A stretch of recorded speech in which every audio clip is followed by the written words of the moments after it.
नमस्कार दोस्तों, आपका स्वागत है हमारे YouTube channel teaching exam overload पे।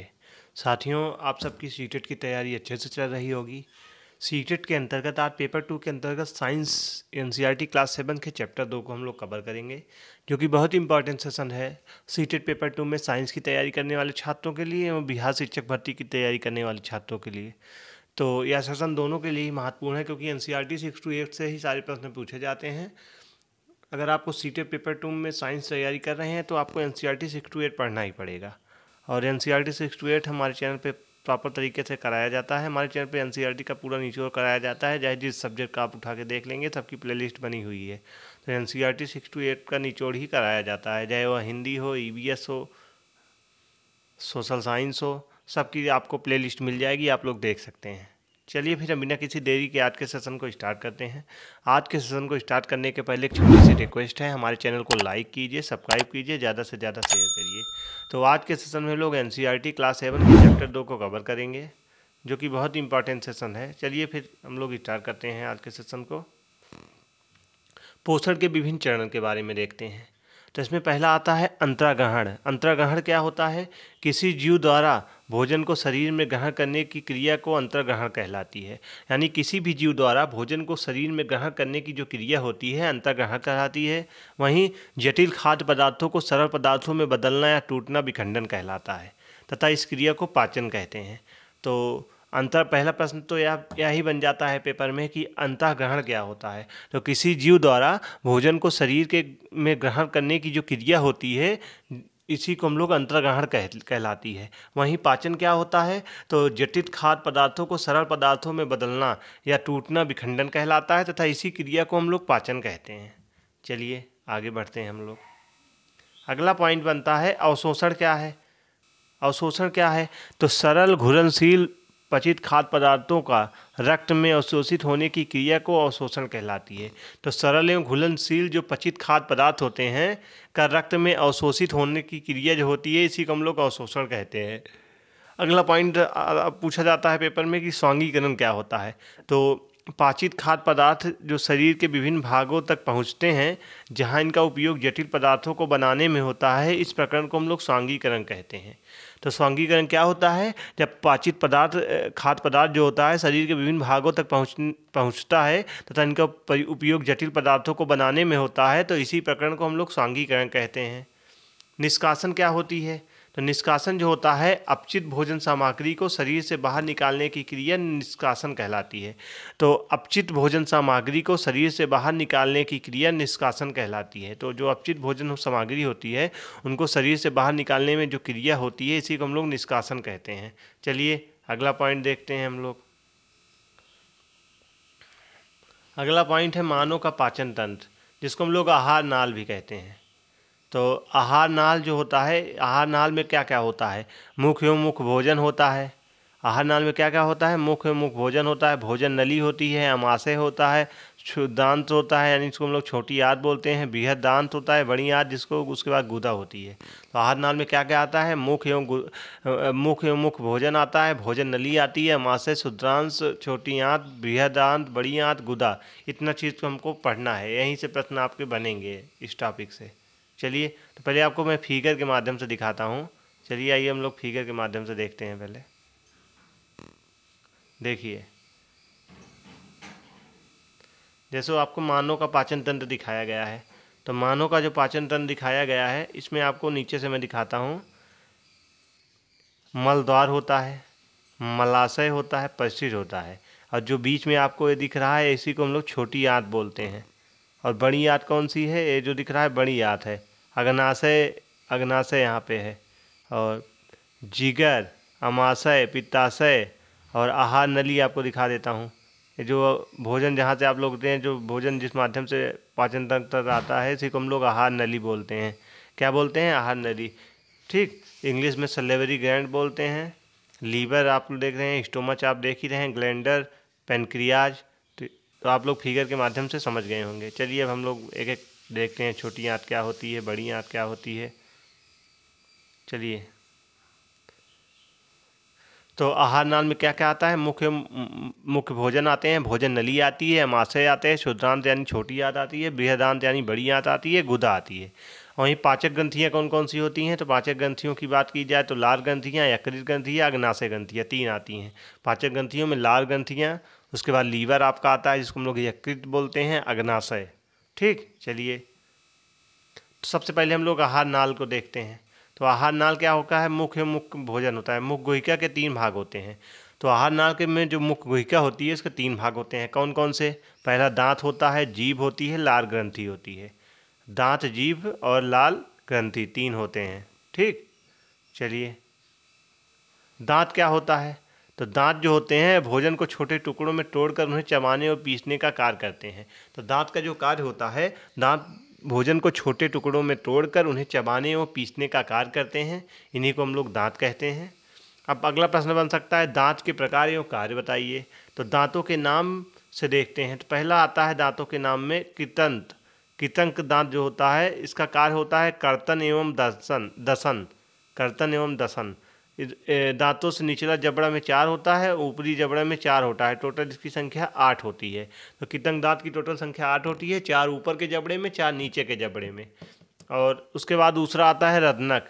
इसका होता है चीरना एवं फाड़ना, यानी इसका फाड़ना और चीरना काम होता है। ऊपर के जबड़े में 2 और नीचे के जबड़े में 2, ऊपर के जबड़े में 2।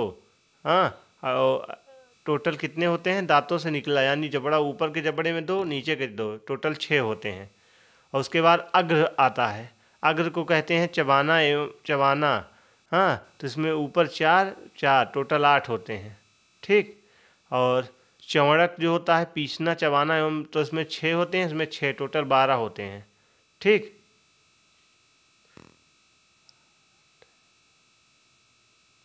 यहाँ पे इसको 4 कर लीजिएगा आप, इसको 4 कर लीजिएगा। 2 2 4 होएंगे ना, 2 ऊपर 2 नीचे, टोटल 4 हो जाएंगे ना। चौड़क में टोटल 6 6 12, टोटल 32 दांत आपके हो गए। ठीक, चलिए आगे बढ़ते हैं। दूध के दांत क्या होते हैं? तो शैशव काल में हमारे दांतों का पहला सेट निकलता है तथा 8 वर्ष की उम्र में तक यहाँ सारे दांत गिर जाते हैं, उन्हें दूध के दांत कहते हैं। तो शैशव काल में हमारे दांतों का जो पहला सेट निकलता है तथा 8 वर्ष की उम्र तक जो हमारे सारे दांत गिर जाते हैं, इन्हें हम दूध के दांत कहते हैं। अस्थाई दांत क्या होते हैं? तो दूध के दांत के गिरने के बाद निकलने वाले दांतों को हम लोग अस्थाई दांत कहते हैं, जो स्वस्थ व्यक्ति के जीवन भर बने रहते हैं, यद्यपि वृद्धावस्था में या प्रायः गिरने लगते हैं। तो दूध के दांत गिरने के बाद निकलने वाली दांतों में अस्थाई दांत कहते हैं। वहीं जो स्वस्थ व्यक्ति के जीवन भर बने रहते हैं, जब वृद्धावस्था में फिर से गिरते हैं, इन्हीं को हम लोग अस्थाई दांत कहते हैं। चलिए, जीभ क्या होती है? तो जीभ जो होती है यह एक पेशीय मांसल अंग है जो मुखगुहिका के अधर तल से पीछे की ओर जुड़ी होती है। इसके आगे का सिरा स्वतंत्र होता है तथा किसी भी दिशा में घूम सकती है। तो यह पेशी मांसल अंग है जो मुखगुहिका के अधर तल से पीछे की ओर जुड़ी होती है तथा इसके आगे का सिरा स्वतंत्र होता है तथा किसी भी दिशा में घूम सकता है। जीभ के कार्य क्या क्या होते हैं? तो जीभ के जो कार्य होते हैं, भोजन में लार मिलाने में मदद करती है। तो यह भोजन में लार मिलाने में मदद करती है, भोजन को निगलने में सहायता होती है। जी भर विभिन्न प्रकार के स्वाद कलिकाएँ होती हैं जो भोजन के स्वाद को पहचानने में मदद करती हैं। यह 4 प्रकार के स्वाद को पहचान सकती है: नमकीन, खट्टा, मीठा, कड़वा आदि। बोलने में सहायक होता है। तो जीभ के जो कार्य होते हैं, भोजन में लार मिलाने में मदद करती है, भोजन को निगलने में सहायता करती है। जीभ पर विभिन्न प्रकार की स्वाद कलिकाएँ होती हैं जो भोजन के स्वाद को पहचानने में मदद करती हैं। 4 प्रकार की होती हैं स्वाद को पहचानने की 4: नमकीन, खट्टा, मीठा, कड़वा। बोलने में भी सहायक होती है जीभ। चलिए, लार ग्रंथियाँ कौन क्या हैं? तो हमारे मुंह में लार ग्रंथियाँ मिलती हैं जो लाल स्रावित करती हैं। लार का कार्य होता है भोजन में उपस्थित मंड को शकरा में बदलना। तो हमारे मुंह में भी लाल ग्रंथियाँ मिलती हैं जो लाल स्रावित करती हैं, यानी लाल को स्रावित करती हैं। लार का कार्य जो होता है भोजन में उपस्थित मंड को शकरा में बदलना होता है। चलिए आगे बढ़ते हैं। भोजन नली क्या होती है, जिसको हम लोग ग्रसिका भी कहते हैं? तो जब आया हुआ भोजन एक लंबी और सकरी मांसल नलिका से गुजरता है, तो जिसे हम भोजन नली या गसिका कहते हैं। तो जब आया हुआ भोजन एक लंबी और सकरी मांसल नलिका से गुजरता है, तो इसी को हम लोग भोजन नली या गसिका कहते हैं। भोजन नली की भित्ति में संकुचन के द्वारा भोजन नीचे की ओर सरकता जाता है। तो भोजन नली की भित्ति में संकुचन के द्वारा भोजन जो होता है नीचे की ओर सरकता जाता है। वहीं जब आमाशय में भोजन को स्वीकार नहीं करता है तो उसके वमन द्वारा बाहर निकाल दिया जाता है। तो जब अमाशय में भोजन को स्वीकार नहीं करता है तो उसके वमन द्वारा बाहर निकाल दिया जाता है। यही नलिका के कार्य होते हैं। अमाशय क्या होता है? तो अमाशय जो होता है मोटी भक्ति वाली एक थैली नुमा संरचना होती है। तो मोटी भक्ति वाली एक थैली नुमा संरचना होती है। आहार नाल का सबसे चौड़ा भाग होता है। आकृति इसकी चपटी और जेड आकार की होती है। अमाशय की आंतरिक सतह श्लेष्मल हाइड्रोक्लोरिक अम्ल तथा पाचक रस प्रवाहित करती है। तो मोटी भक्ति वाली एक थैली नुमा संरचना होती है। आहार नाल का सबसे चौड़ा भाग होता है। आकृति इसकी चपटी और जेड आकार की होती है। अमाशय की आंतरिक सतह श्लेष्मल एवं हाइड्रोक्लोरिक अम्ल तथा पाचक रस प्रवाहित करती है। चलिए हम लोग आगे बढ़ते हैं। अमाशय के कार्य बताइए। तो अमाशय का जो कार्य होता है, श्लेष्मल अमाशय की आंतरिक सतह की सुरक्षा करती है।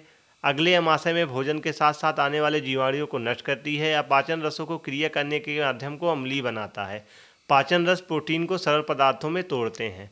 तो श्लेष्मल अमाशय की आंतरिक सतह की सुरक्षा करती है एवं अगले अमाशय में भोजन के साथ आने वाले जीवाणुओं को नष्ट करता है। यह पाचन रसों को क्रिया करने के लिए माध्यम को अम्लीय बनाता है। पाचन रस प्रोटीन को सरल पदार्थों में तोड़ते हैं।